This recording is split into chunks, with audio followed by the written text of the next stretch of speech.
नमस्कार। एक बार फिर हम बात कर रहे थे वर्गमूल की। वर्गमूल ज्ञात करने की दो विधियां होती हैं, जिनमें से मैंने एक आपको करा चुका हूं, भाग विधि। उसके बाद दूसरी विधि होती है द्वंद्व योग विधि।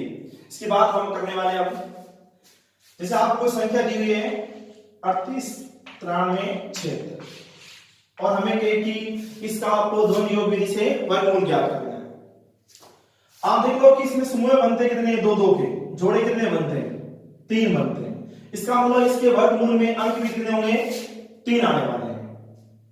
अब इसे करने का तरीका क्या होगा, एक अंक 9 खींचो, उसको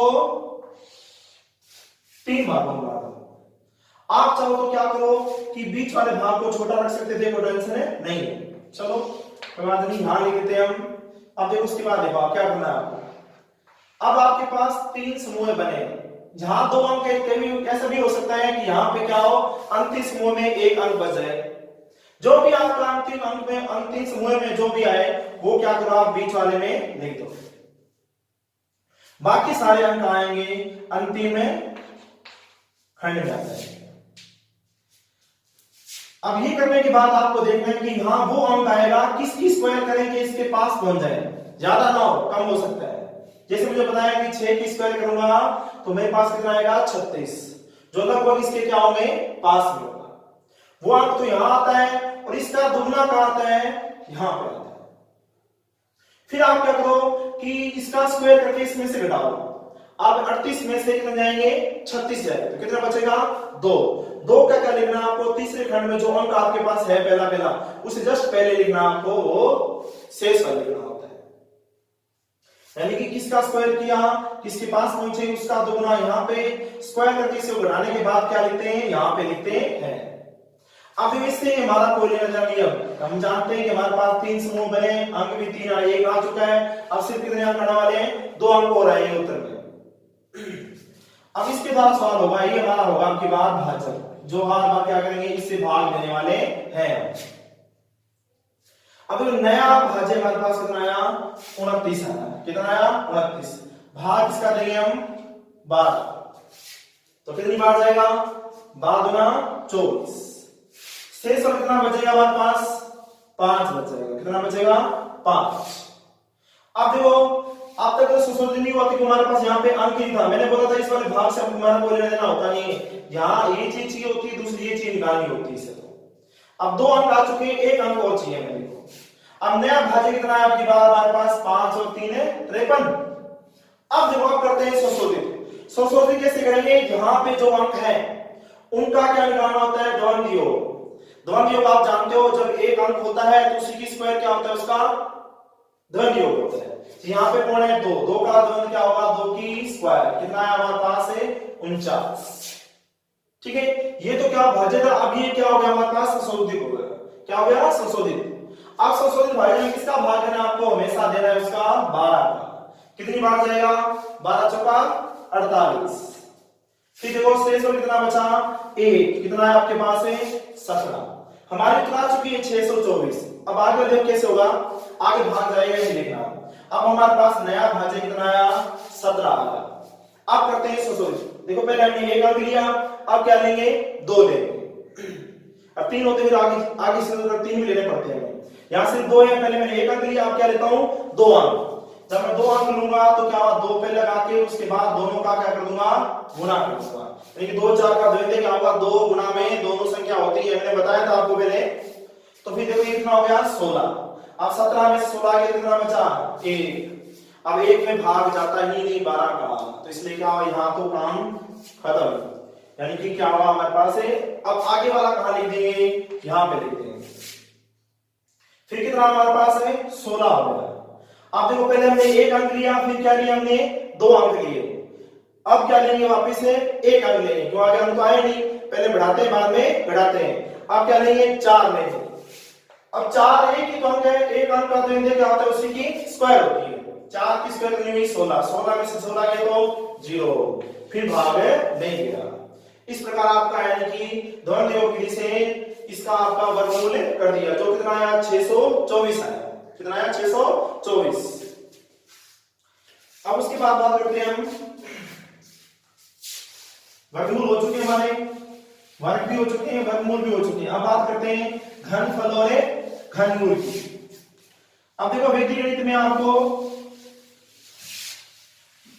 घनफल ज्ञात करने की 3 विधियां दी हैं। अब देखो पहली बात करते हैं, पहली आपको दी होगी निकलन, निकलन सूत्र से। अब निकलन विधि में क्या होगा, आप चाहो तो सूत्र खुद बना सकते हो, सूत्र आप याद ना रहे इसलिए आप बताऊं आपको मैं। आपने गुणा किया था निकलन से, उसी से बनाते हैं। अब घन किसकी बात हो रही है, घन की, घनफल की। मतलब घन का मतलब किसी की भी संख्या की 3 बार उसमें गुणा करना, उसी को 3 बार गुणा के रूप में लिखना। जैसे आपको दे दिया 12 की क्यूब, मतलब घन, मतलब क्या हुआ कि 12 गुणा 12 यानी कि वही क्या मतलब इसकी क्यूब मतलब क्या, 3 बार 3 संख्याओं का इसमें गुणा सेम, तो वही तो हमारा घनफल होगा। अब हम सूत्र निकालते हैं, सूत्र बनता कैसे देखो आप, यहां तो क्या लिखते थे याद होगा आपको, संख्या, और यहां क्या आता था, विचलन। अब ये कौन सा वाला है, हमारा आधार वाला, तो आधार कितना हो जाएगा हमारा इसके लिए 10, क्योंकि इसके पास वाली जीरो वाली संख्या कौन सी है, 10 है। तो यहां तो क्या लिख देंगे हम, संख्या लिख देंगे। विचलन कितना आएगा, 2 2 2। अब 3 संख्या है तो कितने भाग बनेंगे, 3 भाग बनने वाले हैं। क्या करते थे, एक तो संख्या बाकी 2 का विचलन। याद होगा निम्न में हमने गुणा किया था 3 संख्याओं का, ऐसे करते थे, एक संख्या लेते थे बाकी 2 का विचलन। फिर क्या होता था कि 2 2 विचलनों का गुणा होता था। यहां सभी क्या है, सेम ही तो है, यहां सभी क्या है, सेम, और तीनों का क्या है, सेम ही गुणा आने वाला है। फिर अंत में क्या आता था, तीनों विचलनों का गुणा आता था। अब ध्यान देखो कि विचलन कितना है हमारे पास, यहाँ पे 2, संख्या कितनी है हमारे पास है 12। इसी से हम सूत्र बना सकते हैं। जैसे देखो यहाँ क्या है, एक तो संख्या 1 प्लस 2 बार क्या आया, विचलन आया। फिर क्या है देखो, विचलन गुणा विचलन, मतलब विचलन की क्या होगी आपके पास है स्क्वायर, ये विचलन स्क्वायर, ये भी विचलन स्क्वायर, ये भी विचलन स्क्वायर, मतलब विचलन स्क्वायर कितनी बार आ रहा है, वो 3 बार आ रहा है। फिर ऑब्लिक, अब ये क्या हुआ, विचलन तो है, कितनी बार है वो, 3 बार है, तो क्या विचलन की क्यूब। तो ये क्या हुआ, जब आधार वाला सवाल होता है उसके लिए आप इनकी घनफल कैसे निकाल सकते हो, वो इसका सूत्र है ये रहा।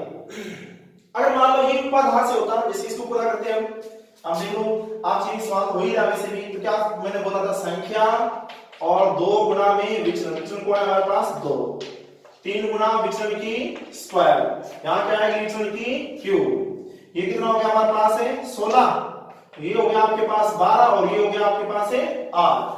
आधार में 0 कितनी है 1, तो सभी से अंक निकालोगे 1 निकालोगे, यहां से तो क्या आएगा 8 आ जाएगा, और यहां से क्या आएगा आपके पास है 2, और ये इससे आ जाएगा 6 के पास, तो कितना हो गया वो 7, 7 में 1 है। ये हो गया इसका घनफल। अब देखो ये तो क्या था, सिर्फ आधार वाला था, और मान लो उपाधार वाला होता तो उपाधार वाले की बात कर लेते हैं।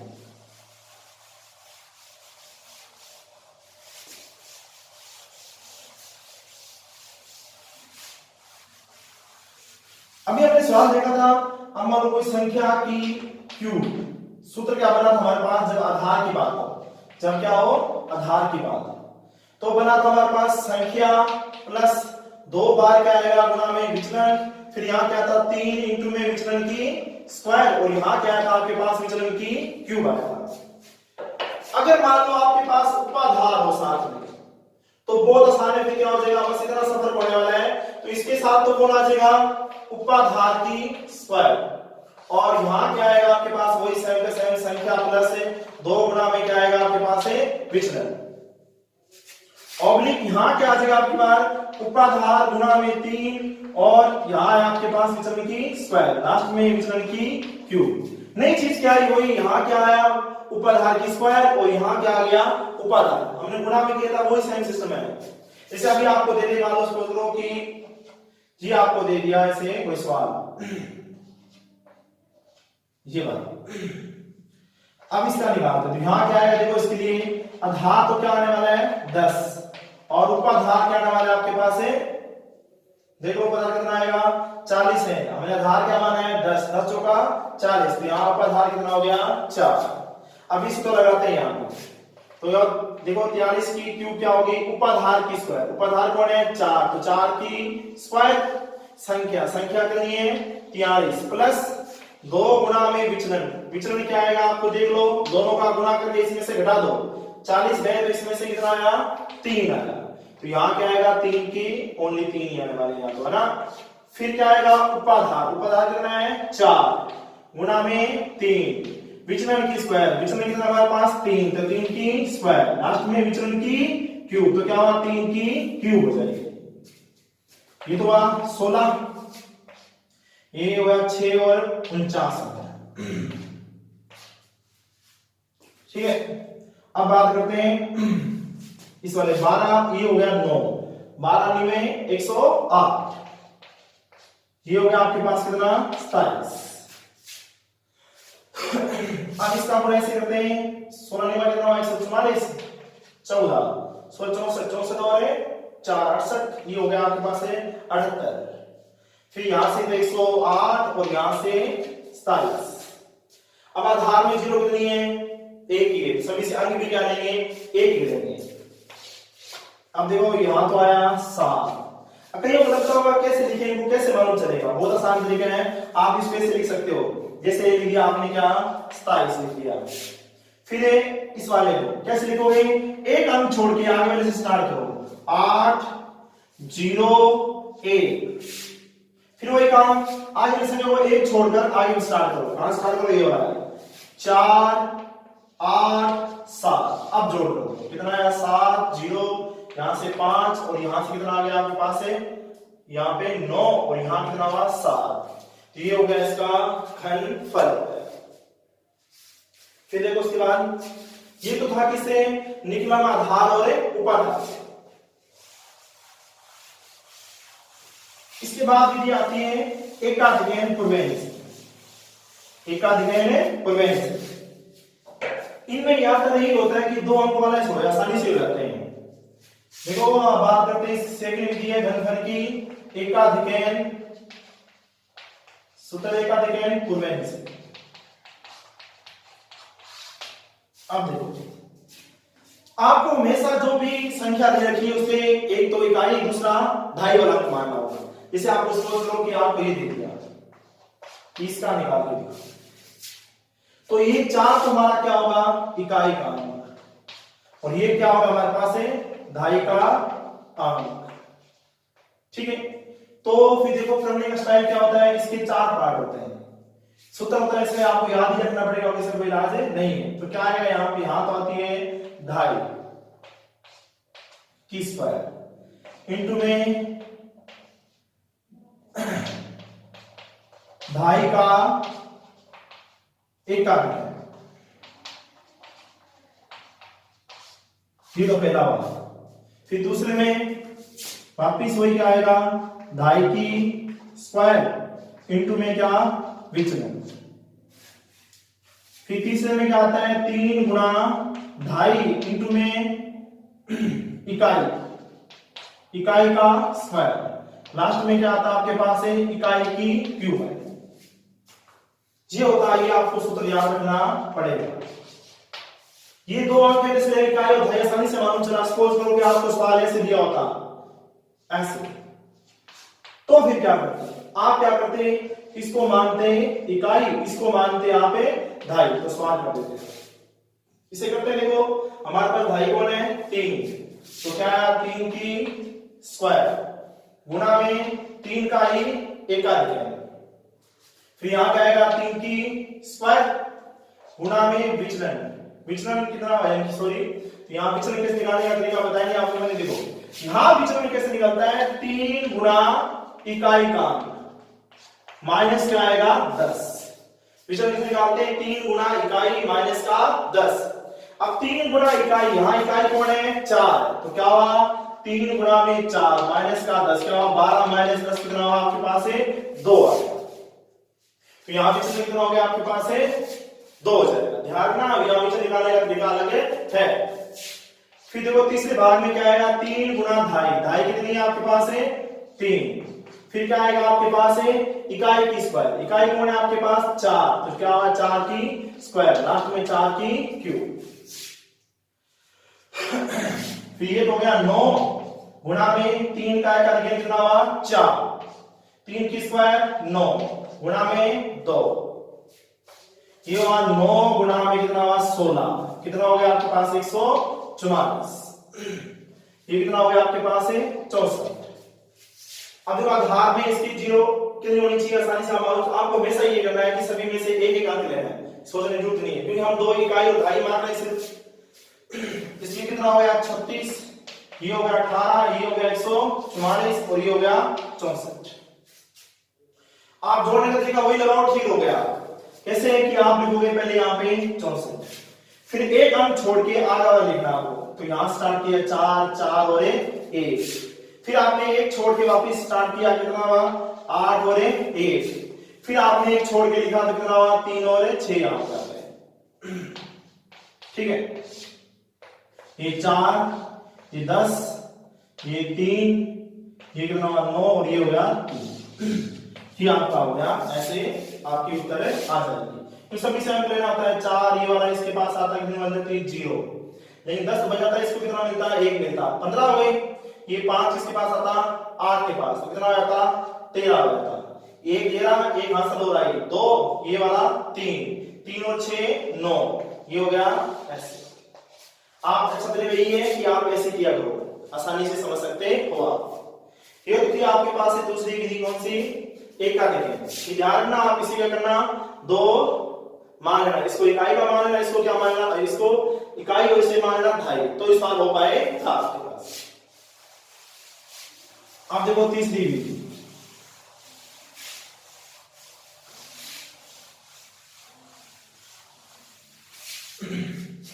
अनुरूपण, बहुत ही इजी विधि है आपकी, सबसे आसान। तीसरी विधि आपकी उपसूत्र अनुरूपण। देखो इसके द्वारा कैसे करते हैं, जैसे मान लो आपको दे दिया 32 की क्यूब, क्यूब है, आप इन्हें वर्ग भी किया है अनुरूपण से, वहां स्क्वायर कर रहे थे, यहाँ पे कर रहे हैं क्यूब। तो कैसे करना आपको तरीका कि यहाँ 2 अंक होंगे, हमेशा आपको 2 अंक दिए होंगे अनुरूपण में, तो पहले क्या हुआ यहाँ पहले वाले अंक की क्यूब करनी है, लास्ट में आपको क्या करना है दूसरे वाले अंक की क्यूब करनी है। पहले वाले अंक की क्यूब यहाँ पे, अंतिम अंक की क्यूब, बीच में आपको दोनों का गुणा 2 बार लिखना है। ये बोल रहा हूं पहले अंक की क्यूब बाद में दूसरे अंक की क्यूब, बीच में 2 बार इनका गुणा। अब देखो बीच वाले जो गुणा ना क्या करना आपको, पहले तो पहले वाले अंक का स्क्वायर, फिर दूसरे में दूसरे वाले अंक का स्क्वायर। फिर समझा रहा हूं कि पहले अंक की क्यूब लास्ट में दूसरे अंक की क्यूब, बीच में जगह छोड़ देना, फिर दोनों को गुणा के रूप में 2 बार लिख दो। अब इसमें क्या पहले वाले में तो पहले अंक की स्क्वायर कर दो, दूसरे में दूसरे वाले अंक की स्क्वायर कर दो।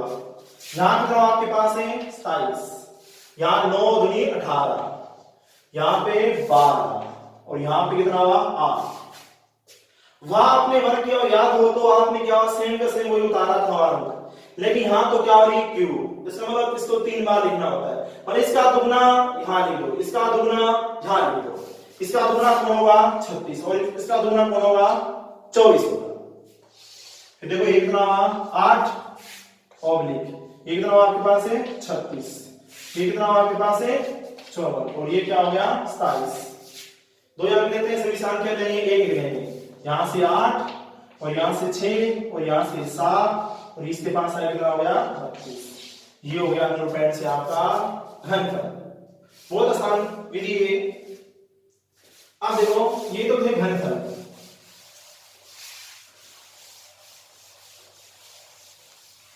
अब बात करते हैं घनमूल। घनमूल,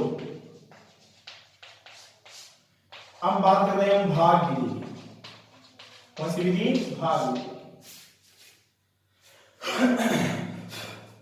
देखो आप कुछ चीज चल बात कर लेंगे, इसे आपको संख्या दे दी 849 278 1 2 3, कहते कि इसका घनफल ज्ञात है कीजिए। देखो देखने से मानो, देखो सबसे पहले आप देखो कि इसके तीन तीन की समूह कितने बन रहे हैं, तीन बन रहे हैं। जैसे इसका मतलब आपके घन मूल में अंक भी कितने आने वाले हैं, तीन आने वाले हैं। अब लिखिए कैसे इसको, आपने वर्गमूल किया था, उसकी एक भाग विधि की थी, उसमें भी आपने इस प्रकार का फॉर्मेट बनाया था, यहां भी बना लो और आप यहां पे लिख दो इसको जी। अब देखो पहला काम क्या आपका, समूह बना लिए, फिर देखो आप किसकी क्यूब करेंगे इसके पास पहुंचे। पहले स्क्वायर देख रहे थे, अब क्या करेंगे, क्यूब देखेंगे कि किसकी क्यूब करेंगे इसके पास पहुंच जाए, यानी ज्यादा ना हो कम हो सकता है। जैसे एक की क्यूब क्या आती है, एक, दो की क्यूब 8, तीन की क्यूब 27, चार की क्यूब 64, पांच की क्यूब 125, छह की क्यूब है 216, सात की क्यूब है 343। ठीक है। अब उसके बाद देखो आप आठ की क्यूब कितनी है 512, 9 की क्यूब कितना होता है वो 727, 729 होता है, कितना 729। देखो फिर अब देखो उसके बाद क्या आता है 10 की क्यूब कितनी होती है हमारे पास होता है वो 1000। ठीक है। अब देखो इसके पास कौन है, याद ही आता है, ये जो क्या हो ज्यादा हो गया, कम कौन है 729 है, तो यहां क्या आएगा 729 आने वाला है, 729 आने वाला है यहाँ पे। और किसकी क्यूब की हमने 9 की, तो यहां क्या है आपके पास है 9 की क्यूब, तो यहां क्या आ जाएगा आपके पास भागफल में भी 9 आने वाला है। आपने एक सूत्र पढ़ा होगा याद तो, x प्लस वाई की क्यूब होल क्यूब, वो क्या है, उससे ये सवाल होता है, उससे सवाल होता है।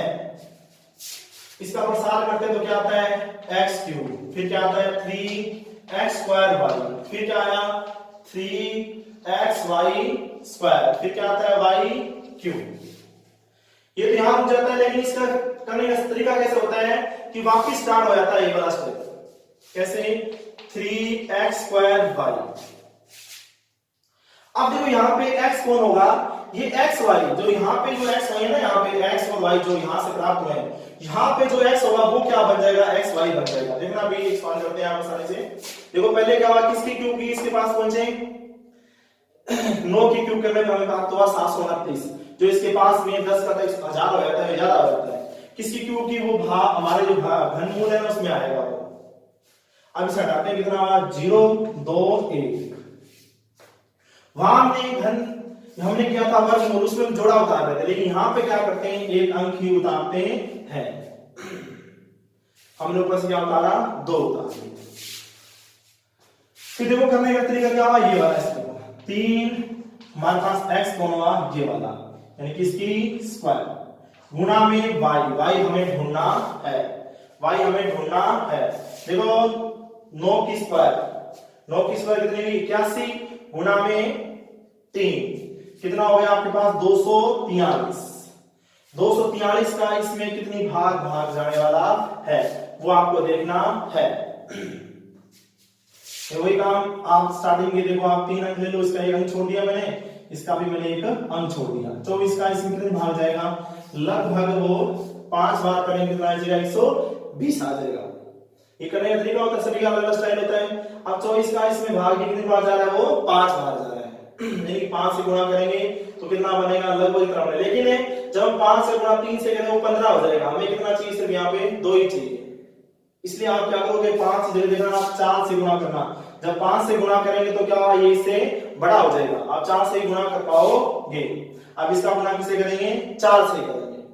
अब देखना आपको कि इससे यहाँ पे वो अंक रखना होता है जो इसके या तो बराबर हो जाए या फिर इससे कम हो जाए। अगर 5 रखोगे देखना आप अपने आप ही इससे बड़ा होने वाला है, ये 4 रखने से यहाँ पे आने वाला है, कितना हुआ 4 दिया 12, 16 1 17, 8 और 1 9, यहाँ कितना हुआ 0, यहाँ 3, यहाँ पे कितना आया 2, अब ऊपर से क्या उतारा मैंने 7 उतारा। ठीक है। अब देखो उसके बाद अब हमारे पास देखो x भी आ चुका है y भी आ चुका है, आगे वाला स्टेप क्या हमारे पास 3 गुना x, x कौन है हमारे पास है 9 है। फिर y कौन है 4 आया हमारे पास, कौन आया 4, तो यहाँ क्या आएगी 4 की स्क्वायर। ये कितना हुआ 27, 27 गुना में 16, कितना हुआ 27 गुना में 16। अब देखो 16 7 112, उसके बाद आंसर कितनी है 11, 16 32 और 11 कितना हो गया आपके पास है 32 और 11 आपके पास हो गए 43। कितना आया 5, यहां से 7 और यहां से आएगा आपके पास 8 और यहां से आया 1। फिर उसके बाद एक अंक उतारना होता है हमेशा। अब की बार क्या उठाएंगे हम यहां से 8 उठाएंगे। इसको ध्यान रखते हुए हमने यहां तक तो स्टेप कर लिया। अब कौन आया y क्यूब, y कौन हमारे पास है 4 है, क्या हमारे पास है 4, तो यहां क्या आएगी 4 की क्यूब आ जाएगी, क्या आ जाएगी 4 की क्यूब। 4 क्यूब कितना आपके पास है 64, कितना आएगा 64। फिर उसके बाद देखो आप यहां से 4 और यहां से 9 और ये 6 8 और 1। हमें मालूम है कि 3 समूह बने थे, 3 अंक आने वाले थे, उसमें से 2 अंक आ चुके हैं। तीसरा मतलब अंतिम अंक निकालने का एक तरीका और होता है, देखो आप ध्यान से। हमने देखा था, आप ध्यान रखना कि 1 4 5 6 और 9 जो हमें संख्या दे रखी है, जो हमें संख्या दे रखी है, जैसे इसकी बात कर रही है, अगर इसका अंतिम अंक इनमें से कोई हो, इनमें से कोई हो तो घनमूल में भी यही आने वाला है, सेम आएगा, क्या आएगा समान। मान लीजिए मानो यहाँ पे मान इनमें से कोई होता तो इसका अंतिम अंक घनमूल का क्या होता, ये इनमें से होता। मतलब 6 होता तो वहां भी क्या आता 6 आता, 9 होता तो क्या आता 9 आता, 5 हो तो 5 आएगा, 4 हो तो 4 आएगा, 1 हो तो 1 आता, ये तीसरा अंक होगा। लेकिन अब इनमें से कहे नहीं है, अब कौन कौन बचा 2 3 7 और 8। मान लो कि इनमें से कोई अंतिम अंक है तो इनका परम मित्र कौन है, परम मित्र। जैसे यहां कौन है 3 है, 3 का परम मित्र कौन होता है 7, यहां गुना 8, यहां पे 3 और यहां पे कितना होगा 2 होगा। हमारे पास कितना है अंतिम अंक 3 है, इसलिए इसका घनमूल का अंतिम अंक क्या आने वाला है 3 का परम मित्र कितना आएगा 7, क्योंकि आपने ये तरीका दिया हुआ ये भी मान्य है। आप अंत में लिख देना, क्योंकि दी गई संख्या के अंतिम अंक कितना है 3 है, इसलिए इसके घनमूल में इकाई का अंक क्या होगा 3 का परम मित्र कौन होगा 7 होगा।